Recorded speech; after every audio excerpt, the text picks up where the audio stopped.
Hi everyone, welcome to CUET by CGB Mentors। तो CUET by CGB Mentors channel पर हम लोग आपको CUET UG एंट्रेंस एग्ज़ाम जो होता है उसकी प्रिपरेशन करवाएंगे। तो ये जो जनरल टेस्ट होता है हर किसी को इसमें अपियर होना होता है एंड जनरल टेस्ट में आपको क्वांट के क्वेश्चंस भी सॉल्व करने होते हैं, राइट। तो आज के लेक्चर में मैं क्वांट के जो प्रीवियस ईयर के क्वेश्चंस हैं उन क्वेश्चंस को मैं डिस्कस करूँगा। ऑब्वियसली मैं सारे क्वेश्चंस को थोड़ा सा जो बेसिक मेथड है उस मेथड से भी सॉल्व करना सिखाऊंगा और मैं साथ में थोड़ा बहुत जिससे आप अपना कैलकुलेशन स्पीड को फास्ट कर सकते हो, जिससे आप क्विकली आंसर फाइंड आउट कर सकते हो। क्योंकि जब कॉम्पिटिटिव एग्जामिनेशंस की बात आती है तो आपका कहीं ना कहीं गोल होता है to save some time, right. पहला गोल तो होता है to answer the question correctly and second goal क्या होता है कि to answer the question quickly, but पहले correctly then quickly, right. So सबसे पहले हम लोग क्वेश्चन को बेसिक वे में सॉल्व करना सीखेंगे और उसके बाद हम लोग देखेंगे कि क्या कुछ शॉर्टकट अप्लाई कर सकते थे to answer this question. Okay, so let us look at the question number 1। so basically यहाँ पर आपको सिंप्लीफाई करना है। तो क्या दिया हुआ है 24 divided by 4 into 2 plus 8 minus 4। तो सबसे पहले आपको डिवीजन करना होता है इसमें, राइट। सो 24 डिवाइडेड बाय 4 क्या हो जाएगा, 6 हो जाएगा। तो 6 इंटू 2 प्लस 8 माइनस 4। देन आप देख सकते हो कहीं और डिवीजन नहीं था, सिर्फ एक ही जगह डिवीजन है, तो बस हमने उसी पार्ट पे फोकस किया है, राइट। उसके बाद क्या है 6 इंटू 2, उसके बाद आपको मल्टीप्लीकेशन देखना होता है। Then obviously 12 plus 8 minus 4। So basically 12 plus 8 is what? 20. 20 minus 4 is what? 16. So the correct answer of this question is 16, right?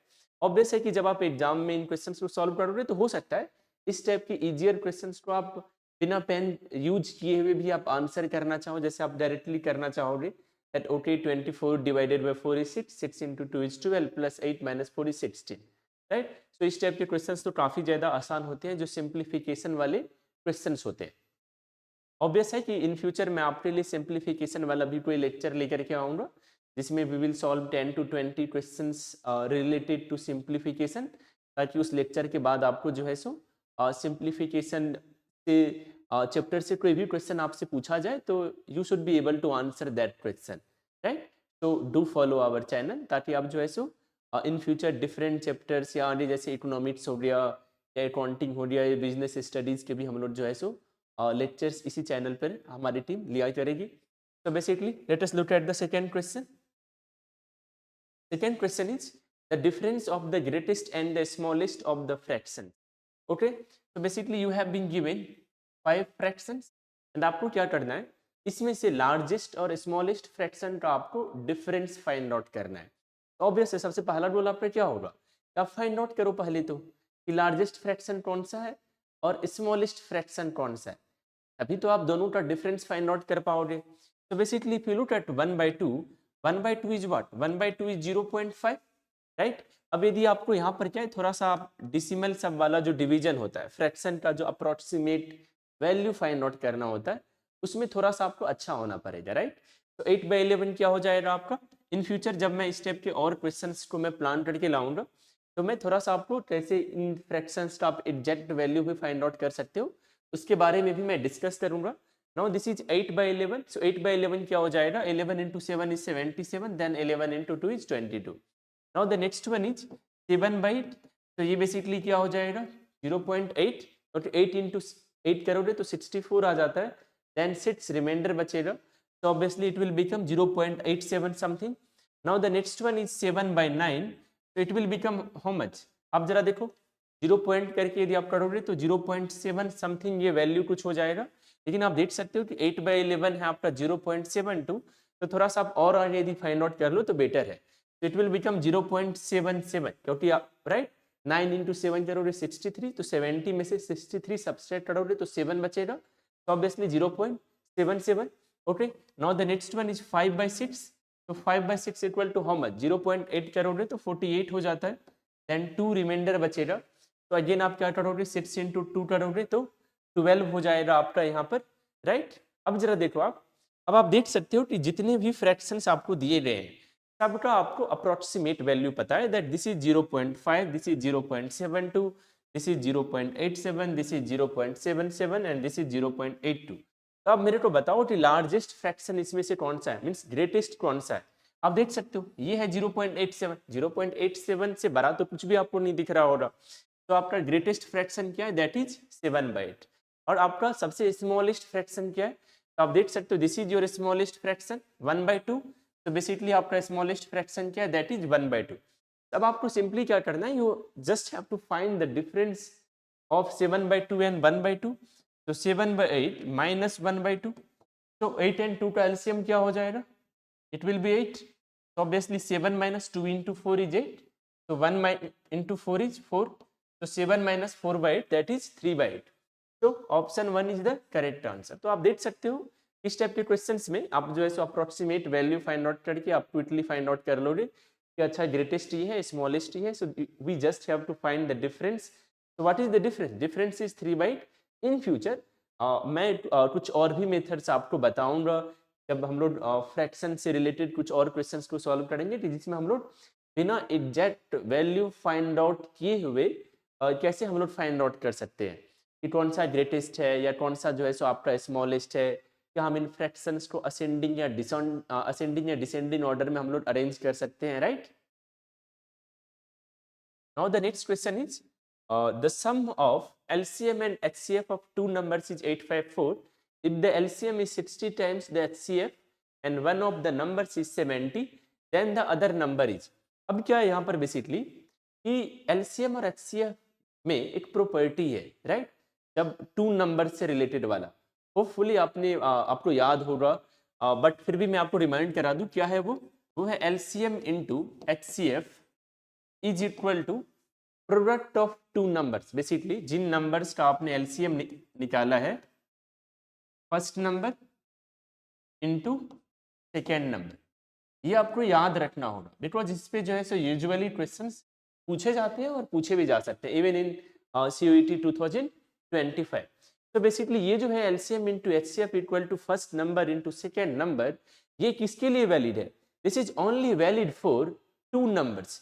ये जो एलसीएम है किसका एलसीएम है, ये एलसीएम इन्हीं दो नंबर्स का एलसीएम है। So this LCM is what, this LCM is the LCM of ये जो दो नंबर है जिसे आप फर्स्ट नंबर कह रहे हो, एक को आप सेकेंड नंबर कह रहे हो, इन्हीं दोनों नंबर्स का एलसीएम है ये। और ये जो HCF है ये किन नंबर्स का HCF है, ये इन्हीं दो नंबर्स का HCF है जिसमें से एक को आप फर्स्ट नंबर कह रहे हो, दूसरे को आप सेकेंड नंबर कह रहे हो। तो आपको ध्यान रखना है कि LCM into HCF equal to first number into second number.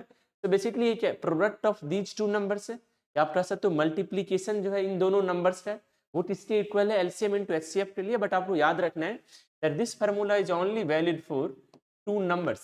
यदि सपोज आपके पास 3 नंबर्स में दे दूं उसके लिए आप ये नहीं सोच सकते, आप गलती से भी ये मत सोचना that LCM into HCF के LCM of 3 numbers into HCF of 3 numbers, और फिर आप ये नहीं सोचना कि वो इक्वल है first number into second number into third number. No, that is not valid, it is only valid for two numbers. You have to remember this thing, okay. अब जरा आप देखो क्या दिया हुआ है, that the sum of LCM and HCF of two numbers is 854। तो basically आपको दिया हुआ है LCM plus HCF equal to 854।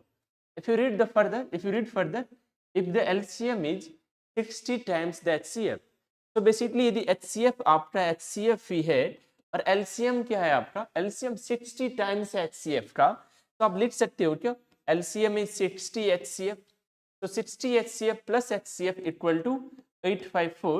So this is 61 HCF equal to 854, right? So HCF equal to what? HCF equal to 854 divided by 61।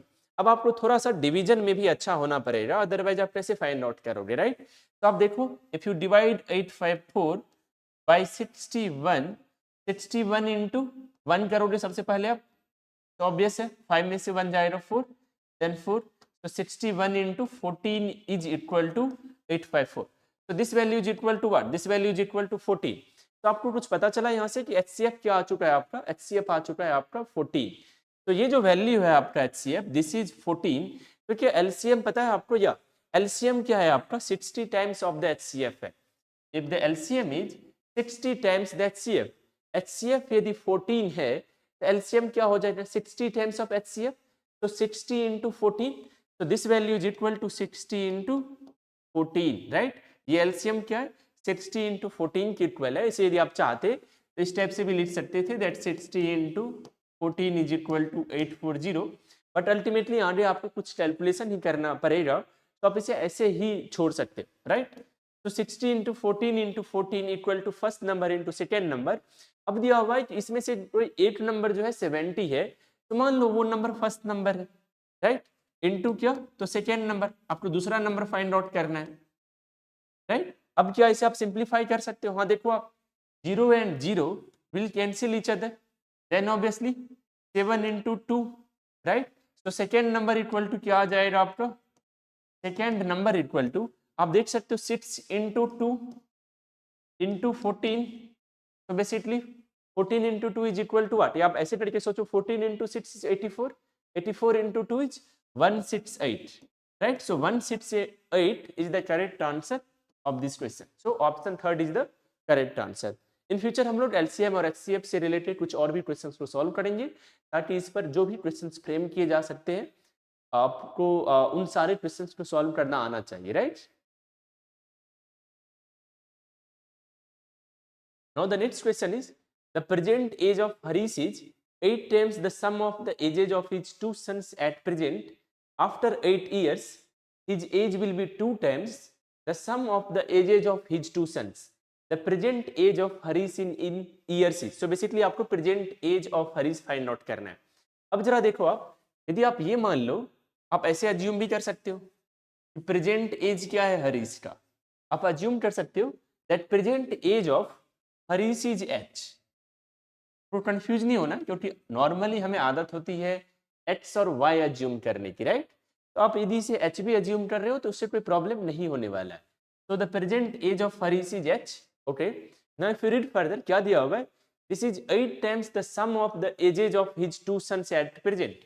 तो ये जो H जो है वो क्या 8 टाइम्स है उसके दोनों सन का जो टोटल एज है प्रेजेंट एज का है, उसकी टोटल सम से 8 टाइम्स ज्यादा है। After 8 years his age will be 2 times the sum of ages of his two sons। तो हम लोग एक काम कर सकते हैं क्या, हम लोग मान सकते हैं that sum of present ages of his two sons is equal to x, right। now look at the first line, the present age of Harish, that is h, वो क्या 8 टाइम्स किसके है, the sum of the ages of his two sons at present. तो h equal to आप लिख सकते हो 8 into x, तो h equal to basically 8x। Now if you read further, after 8 years his age will be. तो after 8 years हम किसकी as की बात कर रहे हैं, हरीश की एज की अभी बात कर रहे हैं। If the present age of Harish is h, आफ्टर 8 years what will be the age of Harish?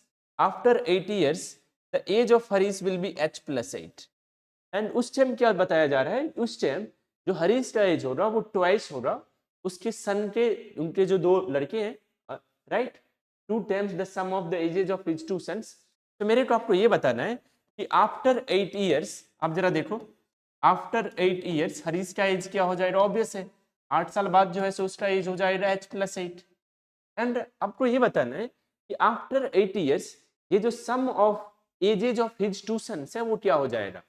आप यदि ये सोच रहे हो x प्लस 8 नहीं, फिर यदि आप ऐसे सोच रहे हो, आप जो है सो कुछ गलतियां करोगे। सोचो आप कि 8 साल बाद एक बेटे का एज 8 years बढ़ जाएगा, दूसरे बेटे का भी एज 8 years बढ़ जाएगा।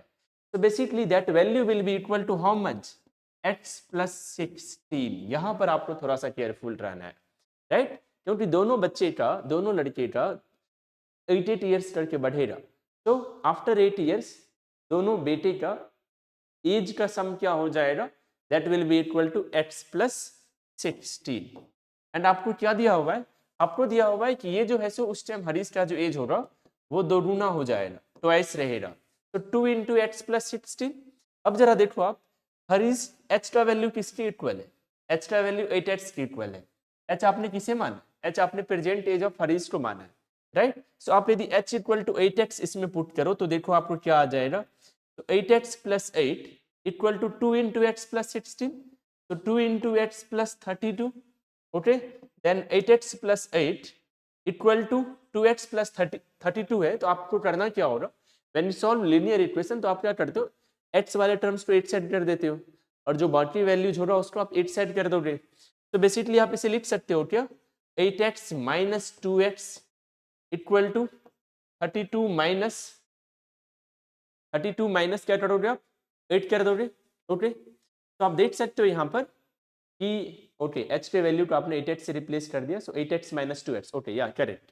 तो बेसिकली ये किसके इक्वल हो जाएगा, this will become 6x equal to 24, right. 8x minus 2x is 6x, तो x इक्वल टू 24/6, तो x इक्वल टू आ चुका है आपका 4। बट डोंट वरी, आपको जो है सो अभी x इक्वल टू 4 आपने फाइंड आउट कर लिया। अब आपको फिर से ना एक बार क्वेश्चन के लास्ट पार्ट को देखना होता है। Whenever you solve this kind of questions you need to look at the last part of the question कि आपको क्या फाइंड आउट करना है, राइट, क्योंकि उससे आपको काफी ज्यादा हेल्प मिलता है। तो आप देखो, आपको फाइंड आउट करना है the present age of Harish. So basically what is the present age of Harish? Present age of Harish is h. So you need to find the value of h. But आपने तो x का value find out किया है, but do you know h equal to 8x? You should remember that you have already found that h equal to 8x. So h equal to 8x and the value of x is 4. 8 into 4 equal to 32. So 32 is the correct answer of this question, right? So the present age of Harish is 32, right? तो आप देख सकते हो इस type के questions को मैं आपको सजेस्ट करूंगा that you should solve this question again, right. एक बार आप सॉल्यूशन देख लो इस क्वेश्चन पे, आप चाहो तो नोट भी कर सकते हो, कुछ दिनों के बाद आप इसे दोबारा सॉल्व करो। वैसे इन फ्यूचर वैसे चैनल पे एज प्रॉब्लम्स करके कोई वीडियो लेकर के आऊंगा, कोई लेक्चर लेकर के आऊंगा, ताकि एज से रिलेटेड जो भी क्वेश्चंस पूछे जा सकते हैं जिस टाइप के, वो सारे क्वेश्चंस आपके क्लियर हो जाने चाहिए। क्योंकि when you solve A number of questions of A topic, तो अल्टीमेटली क्या होता है, वो टॉपिक आप अच्छे से समझ जाते हो, आपका जो भी डाउट होता है छोटा बड़ा, राइट, सारे आपके क्लियर हो जाते हैं एक चैप्टर के maximum number of question solve करके। So I will do bring a lecture on age problems chapter, जिसमें हम लोग 15 से 20 क्वेश्चंस को सॉल्व करेंगे, ताकि उसके बाद आपको एज प्रॉब्लम से रिगार्डिंग किसी भी टाइप का कोई डाउट नहीं होना चाहिए। Now the next question is, in an examination it is required to get 300 marks to pass. तो बेसिकली कोई एग्जाम है जिसमें पास होने के लिए कितने मार्क्स लाने हैं, 300 मार्क्स लाने हैं। A student gets 225 marks. So obviously if a student has got 225 marks, that person will not pass the exam and is declared fail by 10 percentage marks. ऐसा कहा जा रहा है कि वो 10 परसेंटेज मार्क्स से जो है सो फेल हो चुका है, declared fail by 10 percentage marks, right. तो आपको इस वर्ड को केयरफुली देखना है। अब यदि आप फर्दर पढ़ोगे तो you have to find out what are the maximum marks of the examination. तो बेसिकली जब एग्जाम होता है तो एग्जाम में मैक्सिमम मार्क्स होता है, राइट। जैसे 100 मार्क्स है, तो अब देखो ये लिखा हुआ रहता है मैक्सिमम मार्क्स इज 100, तो यहाँ पर भी कुछ ना कुछ मैक्सिमम मार्क्स होगा। तो यू कैन अज्यूम कि मैक्सिमम मार्क्स क्या है, मीन्स कितने मार्क्स का पेपर है, ये जो एग्जाम है that is of x marks. You are assuming कि कितने मार्क्स का है, that is of x marks. Pass होने के लिए कितना लाना है, 300 लाना है। स्टूडेंट ने कितना अचीव किया है, 225 मार्क्स स्टूडेंट ने स्कोर किया है। कितने से फेल हुआ है, he is declared fail by 10 percentage marks. अब यदि वो 10 परसेंटेज मार्क्स से फेल हुआ है, अब आपको एक चीज समझ में आना चाहिए कि बेसिकली वो एक्स का जो 10 परसेंटेज है वो इससे फेल हुआ है, 10 percentage of x. So 10 percentage of x is what? 10 into x by 100, that is equal to x by 10. Means यदि वो x by 10 मार्क्स और ले आता तो इस एग्जाम में पास हो जाता, लेकिन उसने कितना स्कोर किया है, 225, means 225 plus something that is equal to 300। Means यदि वो 225 प्लस जितने मार्क्स से वो फेल हुआ है उतना मार्क्स यदि वो और ले आता तो वो 300 मार्क्स ले आता, फिर वो पास हो जाता। So you can write 225 plus x by 10 equal to 300, right. तो क्या होता है जब भी आपको क्वेश्चन इस टाइप के मिलते हैं परसेंटेज में, कोई भी क्वेश्चन होता है, तो जो भी दिया गया होता है उसको आपको कहीं ना कहीं किसी मैथमेटिकल फॉर्म में प्रेजेंट करना होता है, राइट, तभी जाकर के आप समझ पाते हो। जैसे मैं ये कहूँ कि 100 मार्क्स का पेपर है एंड पासिंग जो है सो 45 मार्क्स पे है, and someone has scored 30 marks, so basically that person has failed in the examination by 15 marks, क्योंकि 30 तो उसने स्कोर किया है एंड 15 मार्क्स से वो फेल हुआ है, क्योंकि 45 तो पासिंग है, तो 15 मार्क्स से फेल हुआ है, राइट। आप कह सकते हो that person has scored 30 marks, the exam is of 100 marks, he has failed by and the passing marks is 45, so he has failed by 15 marks, right? क्योंकि उस 30 उसने स्कोर किया है. In this examination that student has failed by x by 10 marks. x by 10 कहाँ से आपने find out किया? इस वाले पार्ट से, that he is declared failed by 10% marks. अब आपको क्या करना है? This is a linear equation in x, so basically you can write it as x by 10 equal to 300 minus 225, that is equal to 75. तो x equal to 10 into 75 आप देख सकते हो, क्रॉस मल्टीप्लीकेशन आप कर दोगे तो x इक्वल टू 750. तो 750 जो है सो मार्क्स का पेपर है. तो what are the maximum marks of the examination? आपने क्या अज्यूम किया है कि मैक्सिमम मार्क्स x का है, राइट? इसे आप यदि स्टेप से कंफ्यूज हो रहे हो तो आप आगे क्या लिखोगे? x by 10 इक्वल टू 75 ही तो लिखोगे आप, right? So x equal to 10 into 75, x equal to 750. तो 750 is the correct answer. Maximum marks आपने x अज्यूम किया था. And look at the last part of the question. आपको बताना था what are the maximum marks of the examination. तो 750 is the correct answer. अब जरा देखो आप क्या दिया हुआ है. In a class of 40 students, ratio of boys and girls is 3:2 and the average marks scored by boys is 42 and that by girls is 46. then the average marks scored by the whole class is. obviously जैसे मैंने पहले भी बाकी questions में कहा, तो मैं एक लेक्चर लूंगा एवरेज चैप्टर पे, ताकि एवरेज से जो भी क्वेश्चंस पूछे जाए वो आपसे सॉल्व हो जाए. अभी के लिए we will focus only on this question and मैं ट्राई करूंगा कि इस क्वेश्चन में मैं आपको कोई शॉर्टकट सब नहीं सिखाऊं, क्योंकि अभी मैं आपको बेसिक अप्रोच से बता दूं और फिर जब हम लोग एवरेज चैप्टर को सीखेंगे तो obviously we will learn to solve the questions by using basic method और probably by using few shortcuts. Okay, तो बेसिकली क्या दिया हुआ है? In a class of 40 students, ratio of boys and girls is 3:2. तो बेसिकली टोटल स्टूडेंट्स कितना है? 40 है, right? And boys and girls का रेशियो क्या है? 3:2 है. तो बेसिकली यदि मैं ये कहूँ कि नंबर ऑफ बॉयज 3x है तो नंबर ऑफ गर्ल्स क्या हो जाएगा? 2x हो जाएगा, राइट? तो basically 3x plus 2x equal to 40. So 5x equal to 40. So the value of x equal to 8. कैसे आएगा ये? 40 by 5. So the value of x equal to 8. अब जरा देखो आपको ये x का वैल्यू 8 आ चुका है, तो क्या आप number of boys find out कर सकते हो? हाँ, 3x है, तो 3 into 8 equal to 24. Now 2 into 8 equal to 16, right? वैसे हम लोग इन फ्यूचर शॉर्टकट भी सीखेंगे कि बॉयज का यदि नंबर फाइंड आउट करना था तो हम लोग डायरेक्टली लिख सकते थे 3/3 + 2 into 40. तो 3/5 into 40, तो दैट इज इक्वल टू 24. हम लोग इस मेथड सबको भी सीखेंगे, बट अभी के लिए I am trying to use very basic method, ताकि आपको कुछ नया नहीं सीखना पड़े. आप इन क्वेश्चंस को पहले बेसिक मेथड से सोच समझ तो पाओ कि कैसे हमें सॉल्व करना होता है, राइट? ओके, अब यदि आप फर्दर देखोगे तो क्या दिया हुआ है? And the average marks scored by boys is 42 and that by girls is 46. Then the average marks scored by the whole class is. तो बेसिकली अब आप देखो यहाँ पर क्या है? 24 आपके बॉयज का नंबर है, right? And average marks scored by boys is 42. तो बेसिकली यदि मैं आपसे ये पूछूं कि average marks scored by boys is 42 कैसे आया होगा, तो आपने यही तो क्या होगा ना, आपने sum of total marks of 24 boys divided by 24, right? Average कैसे फाइंड आउट करोगे? Sum of total marks of 24 boys divided by 24, क्योंकि 24 boys है, that is equal to how much? That is equal to 42. That is equal to 42, right? अब जरा देखो यहाँ पर cross multiply करोगे आप तो आपको क्या मिल जाएगा? Sum of total marks of 24 boys is equal to 24 into 42. Cross multiplication आप करोगे तो ये वैल्यू किसके इक्वल हो जाएगा? वैसे इन फ्यूचर हम लोग शॉर्टकट भी सीखेंगे, राइट? तो इस टाइप के क्वेश्चंस में आप जो है सो शॉर्टकट से भी इन क्वेश्चंस को काफी तेजी से आंसर कर सकते हो, राइट? बट इस क्वेश्चन में मैं आपको एकदम बेसिक मेथड से ही बताने का कोशिश कर रहा हूँ. तो 24 into 42 is what? 24 into 40 is 960 and 24 into 2 is 48. So 960 plus 48 is equal to how much?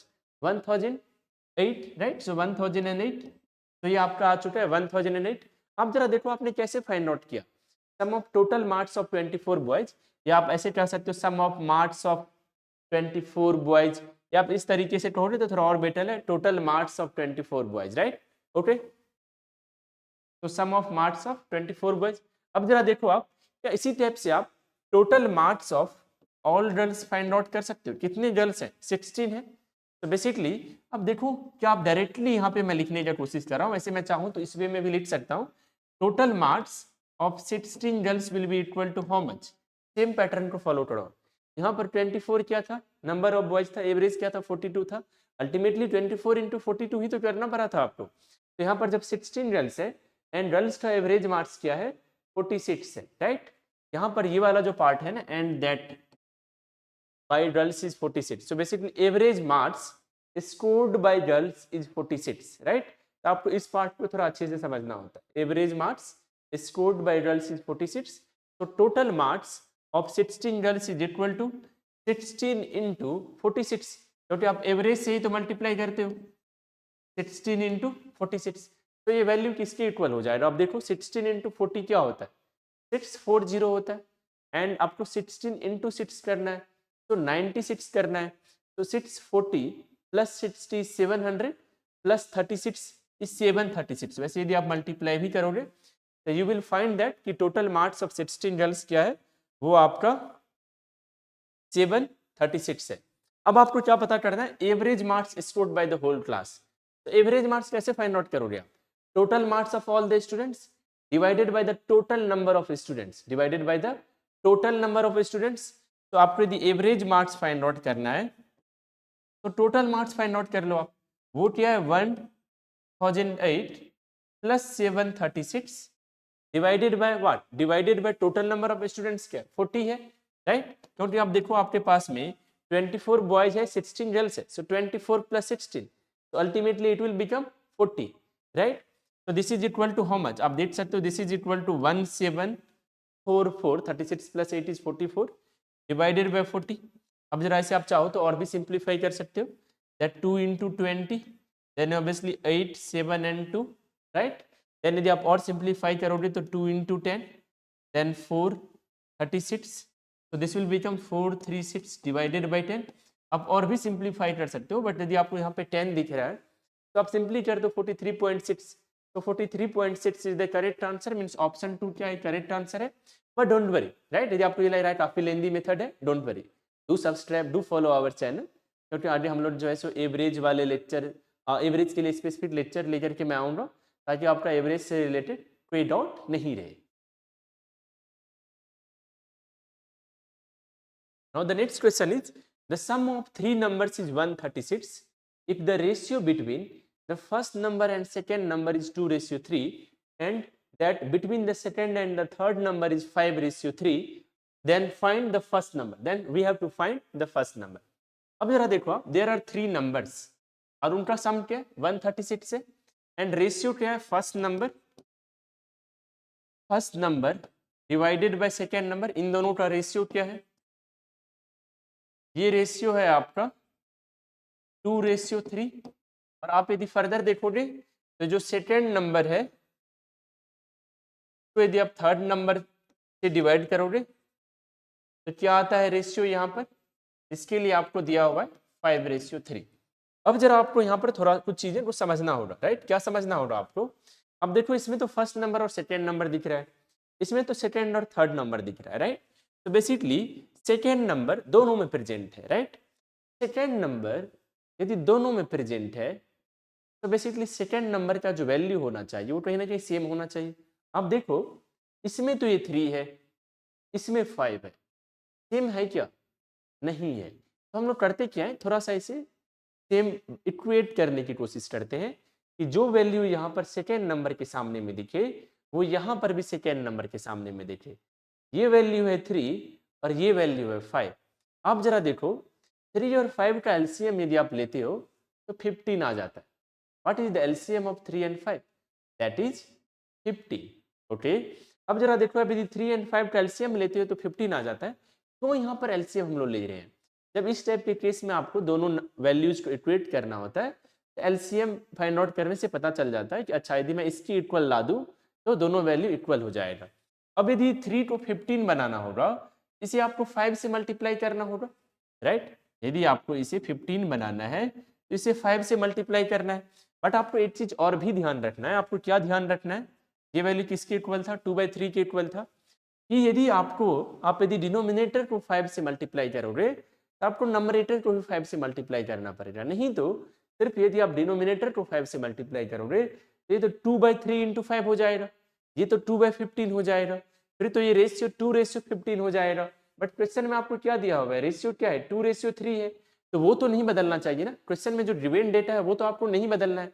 तो वैसे भी आप देखो फ्रैक्शन में भी दोनों नंबर को किसी सेम ही नंबर से आप मल्टीप्लाई करते हो, डिवाइड करते हो, तो वैल्यू में कोई चेंज नहीं आता है। तो it will become 10:15। It will become 10:15। अब जरा देखो आप, यहाँ पर आपने 3 को 15 बना दिया, इस 5 को भी आपको 15 बनाना चाहिए, राइट। कैसे बनाओगे आप देखो यहाँ पर यदि आप इसे 3 से मल्टीप्लाई कर दो 5 को, इट विल बिकम 15। और यदि आप नंबरेटर को 3 से मल्टीप्लाई कर रहे हो इस केस में, तो डिनोमिनेटर को भी करना पड़ेगा।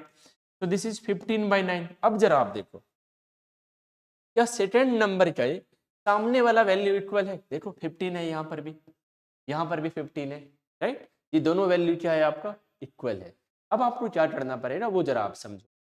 सिंपली यदि ये दोनों वैल्यू सेम है, अब आप एक नया पैटर्न कुछ फाइंड आउट कर पा रहे हो कि यहाँ पर first number divided by second number divided by third number that is equal to what? देखो फर्स्ट नंबर के सामने 10 है, सेकेंड नंबर के सामने 15 है एंड थर्ड नंबर के सामने 9 है। ओके, तो व्हाट डज इट मीन कि फर्स्ट नंबर यदि 10x है, सेकेंड नंबर 15x होगा, थर्ड नंबर 9x होगा। If first number is 10, second number is 15, third number is 9, so this is basically equal to 10x by 15x by 9x। Okay, अब जरा आप एक बार question को पढ़ो। क्या दिया हुआ है? आपको क्या फाइंड आउट करना है? You have to find out first number. तो बेसिकली आपको फर्स्ट नंबर का वैल्यू फाइंड आउट करना है, तो आपको 10x का वैल्यू फाइंड आउट करना है। और 10x में तो x है, आपको ऑप्शन में कहीं x दिख रहा है क्या? नहीं दिख रहा है, राइट। तो व्हाट डज इट मीन कि आपको 10x वाला वैल्यू फाइंड आउट करना है। वैसे मैं आपको एक चीज और भी बता दूं कि चलो उस ट्रिक को अभी मैं नहीं शेयर कर रहा, नेक्स्ट लेक्चर में शेयर करूंगा। अभी latest solve this question by using basic method. अब जरा देखो आप कि आपको क्या दिया हुआ है? The sum of the three numbers is 136। So basically the sum of these three numbers is 136. So 10 plus 15 is 25 plus 9 is 34. So this is equal to 34, x equal to 136. So x equal to 136 by 34. वैसे यदि आप calculation में अच्छे हो तो आपको दिखेगा 34 into 4 is 136.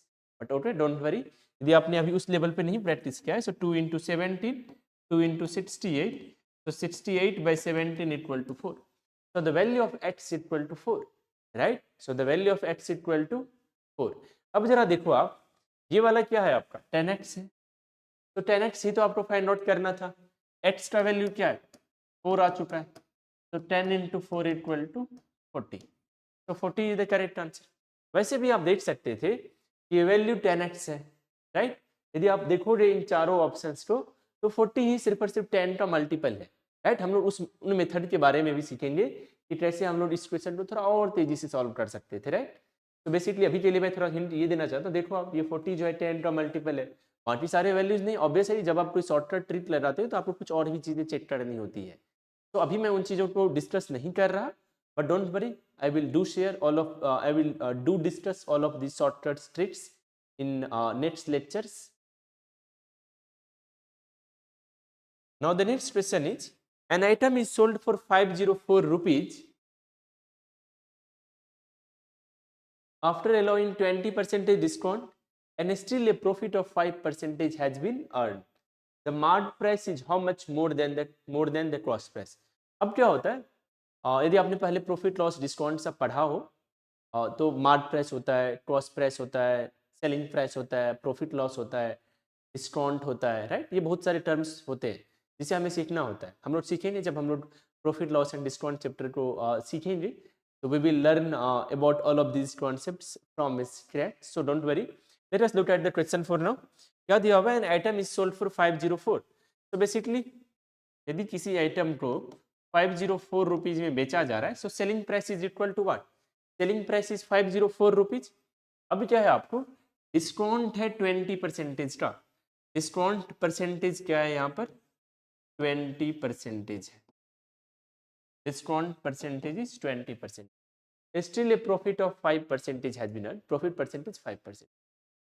अब जरा आप मेरे को बताओ कि ये जो डिस्काउंट हम लोग ऑफर करते हैं वो किस पे ऑफर किया जाता है?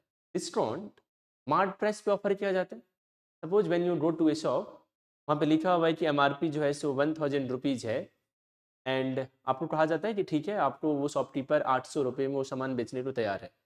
तो बेसिकली शॉपकीपर कितने का डिस्काउंट दिया?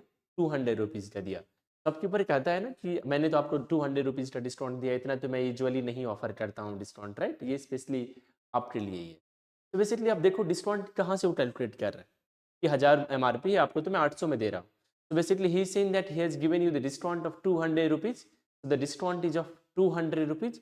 तो कहाँ से डिस्काउंट कैलकुलेट कर रहा है? Marked price minus selling price equal to discount, right? Okay, अब जरा आप देखो कि मार्ट प्राइस से क्या होता है, आपको जो है सो डिस्काउंट ऑफर किया जाता है। ओके, तो अब आप यहाँ से क्या करोगे? सिंपल आपको एक तरीका याद रखना पड़ेगा यहाँ पर। ये है आपका mart price, okay, and discount percentage क्या है? 20% है। तो यदि सपोज डिस्काउंट क्या होगा? सिंपल होता है कि डिस्काउंट आपका 20% ऑफ मार्ट प्राइस होगा। क्या होगा डिस्काउंट आपका? 20% ऑफ मार्ट प्राइस होगा। अब यदि डिस्काउंट आपका 20% ऑफ मार्ट प्राइस है, तो 20 into mart price by 100, if you simplify it, it will become mart price by 5. So 20 into 1, 20 into 5। इस चैप्टर में भी काफ़ी सारे शॉर्टकट्स हैं, हम लोग सीखेंगे उन चीज़ों के बारे में भी। अभी मैं इसलिए नहीं डिस्कस कर रहा क्योंकि मैं उन शॉर्टकट्स को अप्लाई करने से पहले मेरे को बताना होगा आपको, राइट? और अभी सिर्फ एक क्वेश्चन में वो काफ़ी सारी चीज़ें मुझे सिखानी पड़ जाएगी। ओके, सो डिस्काउंट क्या है आपका यहाँ पर? डिस्काउंट है मार्ट प्राइस बाय 5। आपने क्या माना है? ये जो आइटम है इसका मार्ट प्राइस ही है। तो डिस्काउंट क्या आ चुका है आपका? डिस्काउंट आ चुका है MP बाय 5। अब जरा देखो आप, सेलिंग प्राइस क्या होता है? सेलिंग प्राइस तो सिंपल होता है, marked price minus discount. Selling price ये होता है, marked price minus discount. Marked price आपने क्या माना? मार्ट प्राइस आपने मान लिया है कि मार्ट प्राइस है MP। आपने क्या माना है कि मार्ट प्राइस है आपका MP, right? Marked price is MP। तो basically this is MP minus MP by 5। या आप चाहते तो इसे x भी मान सकते थे कि मार्ट प्राइस है x, तो x minus x by 5। Okay, so यदि आप इसे और सॉल्व करने जाओगे तो it will become what? It will become 1 and 5 का एलसीएम इज 5, तो 5 MP माइनस MP, तो दिस इज 4 MP बाय 5। तो आप देखो आपका सेलिंग प्राइस क्या आ चुका है? आपका सेलिंग प्राइस आ चुका है 4 MP by 5। Let us look at this part of the calculation. So selling price is equal to 4 MP by 5. So selling price is equal to 4 MP by 5. Do you know the selling price? Yes, selling price is 504. तो आप यहाँ पर selling price के बदले आप लिख दो 504, 4 into MP by 5। अब आप अगेन क्रॉस मल्टीप्लीकेशन करोगे तो you will write 4 into MP equal to 504 into 5. So mark price equal to 504 into 5 divided by 4. Again 2 into 2 and 2 into 252. Then 2 into 1, then 126. So this is 126 into 5. So this will become 630. तो ये 630 क्या आया है आपका? ये 630 आपका mart price है, ध्यान रखना है आपको। ये 630 क्या आ चुका है आपका? मार्ट प्राइस आ चुका है, राइट? मैं समझ रहा हूँ यदि आपने प्रॉफिट लॉस डिस्काउंट का यदि आपका बेसिक्स नहीं क्लियर होगा, इस क्वेश्चन को समझने में थोड़ा ज़्यादा हासिल होगा, right? But try to understand. अब जरा देखो मार्ट प्राइस क्या आपका 630 है। अब जरा यदि आप देखोगे प्रॉफिट कितने का हुआ है? प्रॉफिट हुआ है 5% का। प्रॉफिट कितने का हुआ है? 5% का हुआ है। प्रॉफिट परसेंटेज हमेशा कहाँ से कैलकुलेट किया जाता है? कॉस्ट प्राइस से कैलकुलेट, राइट? आपको ध्यान रखना है प्रॉफिट परसेंटेज और loss percentage is always calculated with respect to cost price, right? Okay, अब जरा देखो आप, यदि प्रॉफिट परसेंटेज कॉस्ट प्राइस से कैलकुलेट किया जाता है। तो आप कैसे फाइंड आउट करते हो प्रॉफिट परसेंटेज? प्रॉफिट परसेंटेज तो आप यदि आपने पहले फार्मूला ही हम लोग बचपन में सीखते हैं, राइट? तो प्रॉफिट इंटू 100/CP हम लोग करते हैं, यही तो करते हैं हम लोग प्रॉफिट परसेंटेज के लिए। तो प्रॉफिट परसेंटेज के लिए हम लोग प्रॉफिट इंटू 100/CP हम लोग कैलकुलेट करते हैं। अब जरा देखो आप कि आपको यहाँ पर क्या करना पड़ेगा। आपके पास जो है सो सेलिंग प्राइस है, वो क्या है आपके पास में 504 है, ओके। उसके बाद आपके क्या पास क्या है, प्रॉफिट परसेंटेज है 5%। एक तो हम लोग ये सीखते हैं। दूसरा हम लोग क्या सीखते हैं प्रॉफिट परसेंटेज में, SP equal to CP into 100 plus ये जो प्रॉफिट वाला परसेंटेज होता है वो डिवाइडेड बाय 100। तो ये P परसेंटेज वाला जो परसेंटेज होता है प्रॉफिट परसेंटेज वाला, वो हम लोग सीखते हैं, राइट। अब जरा देखो, let us look at this formula. SP equal to CP into 100 plus P percentage by 100 हम लोग सीखते हैं। अब आप क्या लिख सकते हो, सेलिंग प्राइस है क्या आपके पास में? सेलिंग प्राइस है आपके पास ना, सेलिंग प्राइस है 504। तो बेसिकली आप सेलिंग प्राइस के बदले क्या लिखते हो, 504 लिख रहे, राइट। कॉस्ट प्राइस के बारे में तो अभी आपको आइडिया ही नहीं है, तो this is cost price into क्या 100 plus profit percentage. Profit percentage क्या है 5% है, तो CP into 100 plus 5 divided by क्या करते हो आप, आप यहाँ पर डिवाइडेड बाय 100 करते हो, ओके। अब जरा देखो आप, तो this will become 504 equal to CP into 105 divided by 100। अब यदि आप यहाँ पर क्रॉस मल्टीप्लाई करोगे तो क्या बन जाएगा, ये बन जाएगा CP into 105 equal to 100 into 504। आप देखो ये CP इंटू 105 इंटू 1 करोगे तो CP into 105 equal to 100 into 505। अब जरा देखो 5 इंटू 21 5 इंटू 20, तो CP equal to 20 into 504 divided by 20। अब जरा यदि आप देखो 2 plus 1 is 3, 5 plus 0 plus 4 is 9, so that number is also divisible by 3 and this number is also divisible by 3. So 3 into 7, then 3 into what, 3 into 168, right? अब जरा देखो आप यहाँ पर करोगे तो 7 into 1 7 into 2 4, तो CP इक्वल टू 480 हो जाएगा। क्यों हो जाएगा ये, क्योंकि वो 24 into 20 है, that is equal to 480. Now look at the question, the mart price is how much more than the cost price? This is your mart price, this is your cost price, so obviously the mart price is more than the cost price, so 630 minus 480 equal to 150. अभी के लिए मैंने इस question को formula के द्वारा solve करना सिखाया है, but don't worry, to solve the questions of profit loss and discount you don't need to remember a number of formulas, right? You only need to be good at percentage. If you are good at percentage, you will be able to solve all the questions of profit loss and discount without using any formula, right? But फिर आप सोच सकते हो कि फिर मैं इस question को मैंने बिना फार्मूला यूज किए भी क्यों नहीं सॉल्व किया, क्योंकि फिर आपको मेरे को जो है एक कॉम्प्रिहेंसिव लेक्चर लेकर के आना पड़ेगा, राइट? इसलिए मैंने ट्राई किया कि अभी जो बेसिक फार्मूला जो आपने पहले से सीख रखा होगा, मैं उसी प्रोसेस को फॉलो करूँ, ताकि यदि आपको थोड़ा बहुत भी याद होगा तो you should be able to understand कि कैसे इन क्वेश्चंस को हम लोग एकदम बेसिक मेथड जो हमने बचपन में सीख रखा होता है उस मेथड से भी आप इसे सॉल्व कर सकते हो। ओके चलो फिर आज के लेक्चर में इतना ही। हम लोग जो है सो कल मैं एक और लेक्चर लेकर के आऊँगा जो पार्ट 2 रहेगा। उसमें हम लोग जो है सो CUET का जो जनरल टेस्ट में जो क्वांट के प्रीवियस ईयर के क्वेश्चंस हैं उसी में डिस्कस करूँगा, और उसके बाद जो है सो हम लोग जो चैप्टर वाइज प्रिपरेशन होता है ऑफ ईच चैप्टर हम लोग उसके भी देखेंगे कि कैसे प्रॉफिट लॉस एंड डिस्काउंट के क्वेश्चन को हम लोग कर सकते हैं, कैसे हम लोग SICI के क्वेश्चन को कर सकते हैं, कैसे एज प्रॉब्लम्स को कर सकते हैं, कैसे जो है सो और भी जो अदर चैप्टर्स हैं उन चैप्टर्स के लिए भी मैं कॉम्प्रिहेंसिव लेक्चर लेकर के आऊँगा, ताकि आपको उस लेक्चर को देखने के बाद उस चैप्टर को दोबारा पढ़ने का कोई नीड नहीं हो। So in those lectures, I will definitely discuss all the concepts. Then I will discuss some questions, few questions regarding that chapter of that topic, ताकि आप जो है सो समझ पाओ कि कैसे उन questions को भी हम लोग solve करते हैं। Okay?